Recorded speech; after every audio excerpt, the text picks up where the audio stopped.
comprendre nga dañoo bëggoon camper le débat. j'ai compris xam tous les contours juridiques yu demee noonu pour permettre aussi nga mën a rebondir. bi nga dégloo maître ak avocat wu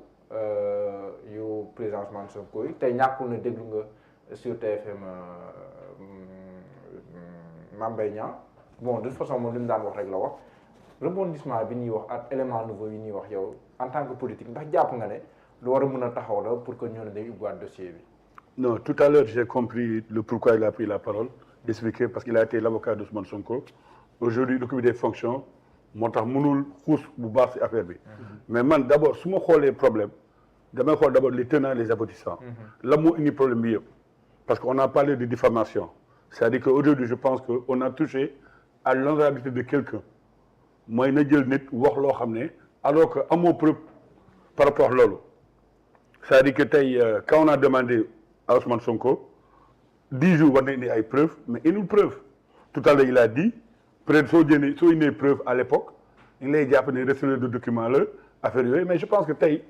on doit même dépasser ce genre de débat parce que soo nekkee si benn combat comme moom il a mené avec ces gens de Pastef am na loo xam ne da lay xëy jaral ce don de soi là bi wax noonu man daf may jaral mu indi preuve bi même s'il le faut je dois aller en prison au moins les gens vont connaître la vérité c'est-à-dire que dafa am benn principe élémentaire en droit mooy décision de la chose jugée tey loolu je pense que l'autorité de la chose jugée je pense que loolu du lu ñu war a remettre en question tey moom il a dit mu ne c'est une décision qui a été rendue par la justice et ñun man aujourd'hui j'ai énormément de doutes je pense pas que la Cour suprême dina quand même accepter ñu jéem am benn retour par rapport à ce dossier parce que lui rend une décision qui a été rendue par la justice je pense que loolu moom dafa war a nekk loolu c'est-à-dire que tout à l'heure il a parlé après amnistie bi day amnistier ay faits mais lii du affaire crime tey su nekk un crime comme par exemple on a entendu du mu tudd ay tur am na crime bu am fii Sénégal un danseur ni jékki-jékki am ay éléments yu bees ni gars yi jàpp ay nit woo leen encore pour ubbi mais tel n'est pas le cas tey pour man lépp c'est la parole Mohamed une parole doit être lisse tu sais un homme politique on doit faire très attention quand on ouvre la parole parce qu'il part se découvre tey aujourd'hui il a dit mu ne Birahim Seck il a dit des choses c'est normal mais Ousmane Sonko il était opposant il était dans un parti politique mais vous savez en politique on peut le dire nous ne sommes pas des enfants de cœur tey s'il fait des erreurs en politique mais ñun tamit luy mu def mooy topp ci erreur boobu pour jéem ko autrement dit c'est l'élimination pure et simple de son adversaire parce que on peut dire c'est là déjà la cité mais beneen côté bi c'est l'élimination pure et simple de son adversaire parce que moom moo commettre erreur yooyu la gars yi sukkandiku pour jéem ko dal ci loolu tey ma dégg Mame Mbaye Niang mu ne day jéem a def loolu parce que Mame Mbaye Niang pourquoi il le dit mais dama ko dégg mu ne man toog naa sama njaboot yi saaga sama njaboot ne sàccala ne ma lii ak lii mais dama yaakaar nit su yoree dossier yore ay preuves yu leer ni may le temps pendant 10 jours indiloo ko c'est pas parce que aujourd'hui il est premier ministre moom nee na léegi nii am na loo xam ne suñ ko waxee yéexu dina jóge fi ko foogul ñoom tey ñoo yore justice bi ñoo yore lépp mais yaakaar naa tey c'est le moment aujourd'hui d'éclairer la lanterne des Sénégalais tey war na jéem a nëbb dara tey man sax mi nekk war naa xam tamit est-ce que les gens ñu may ànd di politique est-ce que ñooñu ay nit déggu ni tamit parce que tamit Mohamed mun na nekk ci parti politique mais vous n'avez pas la même vision des choses man j'ai besoin de savoir aujourd'hui ñu may àndal politique ça va tamit est-ce que ñoom am ni gëm-gëm ci politique est-ce que am ni gëm-gëm ci réew bi mais li am nii rek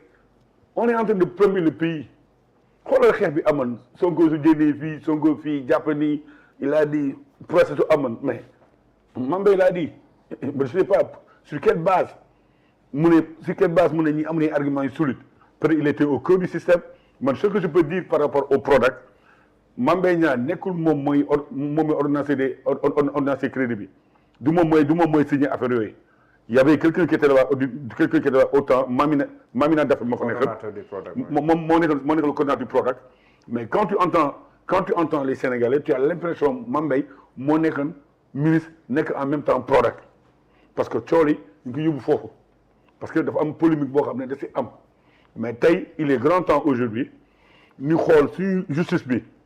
parce que quand on rend une décision de la justice ñiy tàccu ñiy jënd ne baaxul te aujourd'hui ñoom ñoo nekk au pouvoir man je pense que wax boobu du si sore parce que j'ai pas les éléments de langage comme moom nu ko amee il a été au cœur de ce grand procès lu ma gis rek sur l'angle de la politique ak sama gëm-gëm ak lu may gis mooy lan que ñu war a leeral lépp mais aujourd'hui il a dit mais je pense que le Premier ministre doit démissionner parce que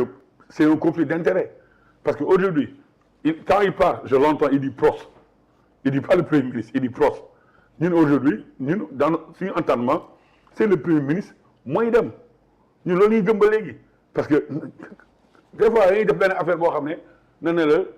am na loo def atteindre à une personne qui a les mêmes prérogatives du président de la République donc aujourd'hui ñun on peut quand même je pense qu'il ne peut pas avoir de dichotomie entre Ousmane Sonko et le Premier ministre aujourd'hui ñoom ñoo war a leeral moom il est grand temps qu'il démissionne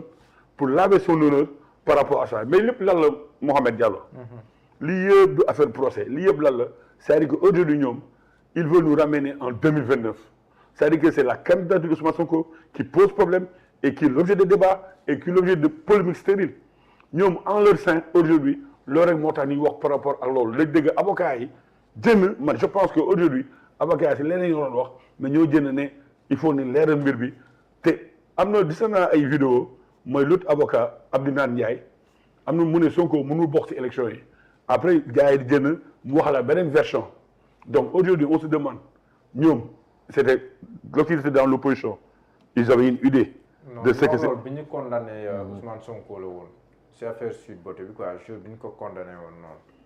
donc jour boobu noonu la waxoon à partir de cette condamnation. Sonko mënu bokk mënu bokk nekkoon en rapport avec l'affaire Mame Mbaye Niang. tout à fait ok merci donc loolu laa bëgg wax c'est-à-dire que tey bakkan yi tey Sénégalais yi di dem procès bi alors que ñoom man yaakaar naa su